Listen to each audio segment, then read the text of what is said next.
আজকে যে আমরা চক্ষু শিবির যে অনুষ্ঠানটা করছি, আপনি এখানেও আমরা আসার পরে ডাক্তারে দেখার বাদে আপনার অনুভূতিটা কি তা মনে করলেন স্যার?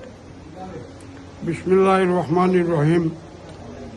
কৈলাস ইলেকট্রনিক এর পক্ষ থেকে আজকের যে ফ্রি চক্ষু শিবির ওপেন করা হয়েছে, এতে এলাকাবাসীর বিভিন্ন স্তরের লোক আসছে আইল। ডাক্তার সাহেবের দেখাই দিয়েছে। ডাক্তার সাহেব অত্যন্ত দক্ষতার সহিত তিনি জনগণের চক্ষু দেখিয়া প্রেসক্রিপশন দিচ্ছেন এবং প্রেসক্রিপশন মোতাবেক এখান থেকে ঔষধ, চশমা ইত্যাদি চালানি হচ্ছে।